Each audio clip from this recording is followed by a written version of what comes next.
Assalamualaikum guys, this is Akib Rashid. Today's topic is cell. Actually, who discovered cell? Cell was discovered by Robert Hooke in 1665. Cell को discover किया था Robert Hooke ने इन 1665. जब Robert Hooke experiment कर रहा था bark पे, जो प्लांट का बार्क होता है उस पे वो एक्सपेरिमेंट कर रहा था, तो उन्होंने देखा था वहां पे एक सेल के अंदर, ऐसे सेल पे जो बार्क था उसके अंदर उसने रूम्स देखे थे, ऐसे ऐसे रूम्स देखे थे, लेकिन उनका जो माइक्रोस्कोप उस टाइम का था वो हाईली मैग्नीफाइड बिल्कुल नहीं था।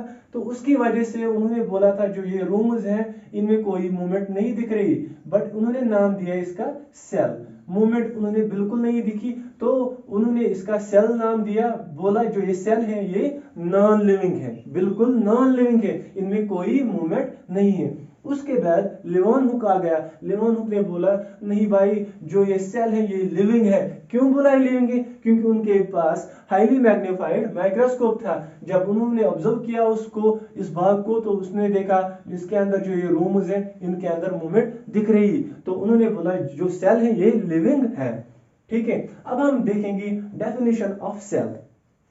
Cell is the smallest structural and functional unit of body. जो सेल है ये smallest functional and structural unit of life body है। क्यों है? क्योंकि जो हमारी बॉडी है वो एक सेल से ही बनी है, जो हमारी फंक्शन होती हैं वो एक सेल से ही होती हैं। ठीक है ना? हमारी होल बॉडी कहां से बनी? एक सिंगल सेल से बनी है। जाइगोट की बात करेंगे, हमारी बॉडी जाइगोट से ही बनी है। Body contains several brain cells with different size and shape of function. आप देख लीजिए, जो हमारी बॉडी है, बॉडी हमारी बनी है ब्लेन्स ऑफ सेल्स। उन सेल्स का शेप डिफरेंट है, साइज डिफरेंट है, उनकी फंक्शन डिफरेंट है। All together these cells form organ. जो ये सारे सेल्स हैं ये हमारा ऑर्गन बनाता है। देख लीजिए, मैं यहाँ पे एक सेल की बात करूंगा, जाइगोट की बात करूंगा। ठीक है, ये जाइगोट है, जाइगोट सेल है। जाइगोट किससे बनता है?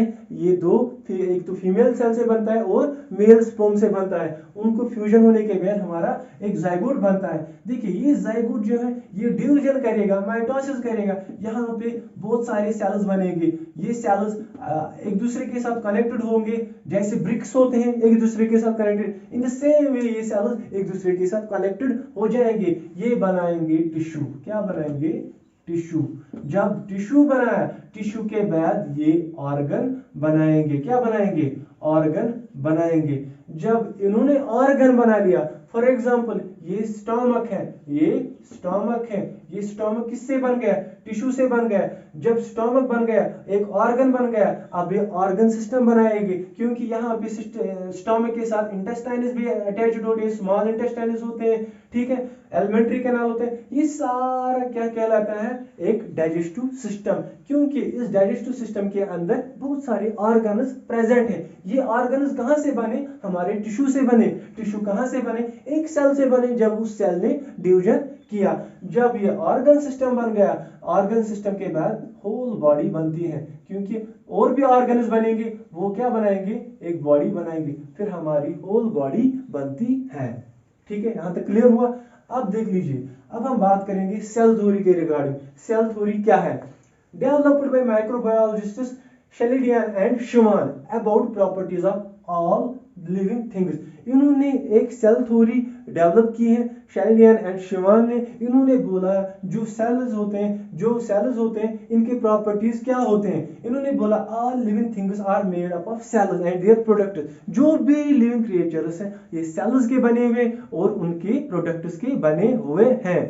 फिर उन्होंने बोला cells are created by old cells dividing into to.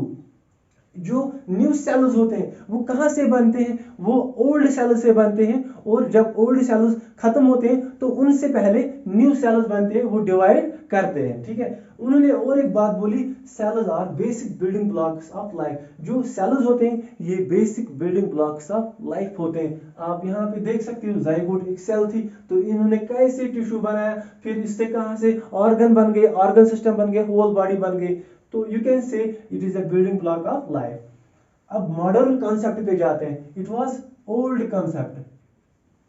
अब मॉडर्न कंसेप्ट पे जाते हैं। मॉडर्न कंसेप्ट कहता है activity of an organism depends on the total activity of independent cells. जो हमारी ऑर्गेनिज्म, जो हमारी बॉडी है, इसकी एक्टिविटी डिपेंड होती है इंडिपेंडेंट एक्टिविटी ऑफ सेल्स। जो हमारे सेल्स होते हैं, जो वो इंडिपेंडेंटली एक्टिविटी करेंगे, हमारा वर्क जो एक्टिविटी होल बॉडी है वो उसी पे डिपेंड है। फॉर एग्जांपल एक सेल है, रेस्पिरेशन करते हैं, ठीक है ना, ये रेस्पिरेशन का काम है इसका, ये इंडिपेंडेंटली एक्टिविटी करेगी, ठीक है। तो इसी के साथ ही दूसरा point, energy flow occurs in cells through break down. एक सेल से दूसरे सेल से फ्लो होती है एनर्जी। कैसे होते हैं? जब इस सेल के अंदर ब्रेक डाउन ऑफ कार्बोहाइड्रेट्स हो जाएंगे with the help of respiration. जब रेस्पिरेशन हो जाएगी तो यहाँ पे ब्रेक डाउन ऑफ कार्बोहाइड्रेट्स हो जाएगी, कार्बोहाइड्रेट से एनर्जी निकलेगी, वो फ्लो हो जाएगी एक सेल से दूसरे सेल तक। इन्होंने और एक बात बोली, cells contain information necessary for creation of new cell. जो सेल्स होते हैं, सेल्स के अंदर एक इंफॉर्मेशन होते हैं जो नेसेसरी होते हैं, किस लिए? For new creation.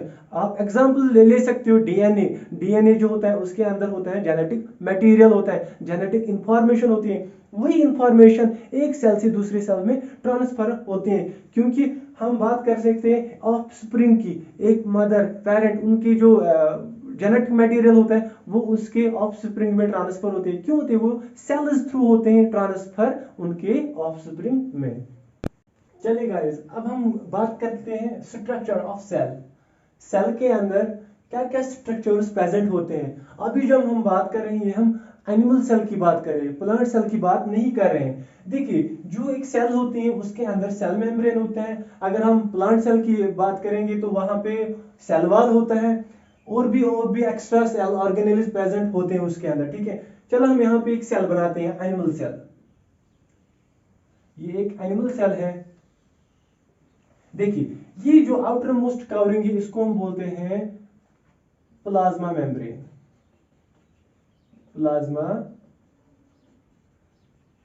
Plasma membrane, और you can say cell membrane. जो ये प्लाज्मा मेम्ब्रेन है, सेल मेम्ब्रेन है, ये एनक्लोज करते हैं पूरी होल सेल को। देखिए, यहां पे मैंने सेल मेम्ब्रेन बताया, इसका दूसरा नाम हम लिख सकते हैं प्लाज्मा मेम्ब्रेन। अगर हम प्लांट्स में देखेंगे, यहाँ पे सेल वॉल होता है, लेकिन एनिमल्स में बिल्कुल सेल वॉल एब्सेंट होता है। तो यहाँ पे कौन सी मेम्ब्रेन होती है? प्लाज्मा मेम्ब्रेन होती है, सेल मेम्ब्रेन होते हैं, जो होल सेल को एनक्लोज करते हैं, ठीक है। इसके सेंटर पे अगर हम देखेंगे, यहाँ पे ये जो होता है इसको हम कहते हैं न्यूक्लियस। क्या कहते हैं? Nucleus. Nucleus centre of the cell होता है, ठीक है ना। यहाँ पे अगर देखेंगे हम, यहाँ पे न्यूक्लियस होता है। हमारी बॉडी में आरबीसीज के अंदर न्यूक्लियस बिल्कुल प्रेजेंट नहीं होता है, ठीक है ना। अगर हम यहाँ पे देखें, यहाँ पे न्यूक्लियस प्रेजेंट है, सेंटर पे न्यूक्लियस है। इस न्यूक्लियस के अंदर क्या होता है? डीएनए होता है, ठीक है ना, और न्यूक्लियस होता है, ये न्यूक्लियोलस है। एक न्यूक्लियोलस प्रेजेंट होता है, और इसके अंदर क्या होता है? डीएनए प्रेजेंट होता है, और इसके अंदर फ्लूइड भी होता है प्रेजेंट। इसके अंदर फ्लूइड भी प्रेजेंट होता है, उसका नाम है न्यूक्लियोप्लाज्म। न्यूक्लियोप्लाज्म। जो न्यूक्लियस होता है, इसके अंदर न्यूक्लियोलस होता है, और इसके अंदर डीएनए होता है, और इसके अंदर एक फ्लूइड होता है प्रेजेंट, जिसका नाम है न्यूक्लियोप्लाज्म, ठीक है। अगर हम देखेंगे between nucleus and plasma membrane, यहाँ पे प्रेजेंट होता है, यहाँ पे साइटोप्लाज्म प्रेजेंट होता है। क्या होता है? साइटोप्लाज्म। साइटोप्लाज्मा यहाँ पे प्रेजेंट होता है between nucleus and plasma membrane. इस साइटोप्लाज्मा का काम क्या होता है? इसके अंदर फ्लोटिंग होते हैं, एम्बेडेड होते हैं, क्या? Cell organelles. कौन से? सेल ऑर्गेनेल्स इसके फ्लोटिंग में होते हैं, इस साइटोप्लाज्म के अंदर होते हैं, ठीक है। अब हम देखते हैं यहाँ पे ऑर्गेनेल्स।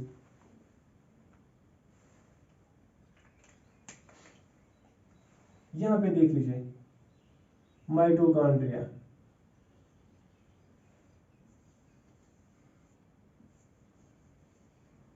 ये है माइटोकॉन्ड्रिया, ये एक सेल ऑर्गेनेल है।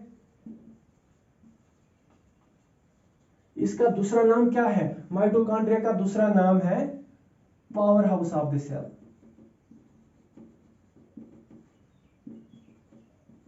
क्यों कहते हैं इसको powerhouse of the cell? क्योंकि यहां से एनर्जी निकलती है in the form of ATP, adenosine triphosphate. जो माइटोकॉन्ड्रिया है इसका दूसरा नाम है powerhouse of the cell, present होता है साइटोप्लाज्म में, ठीक है ना। अगर हम यहाँ पे देखें with the membrane of nucleus, with the membrane of nucleus,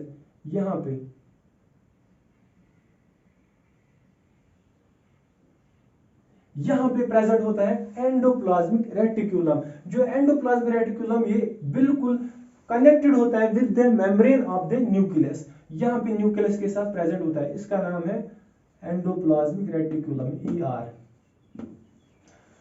अगर हम देखेंगे ये जो एंडोप्लाज्मिक रेटिकुलम है इसके ऊपर यहाँ पे ऐसे आते हुए बीड्स जिनको हम कहते हैं राइबोसोम्स प्रेजेंट होते हैं। क्या होते हैं? इनका नाम है राइबोसोम्स।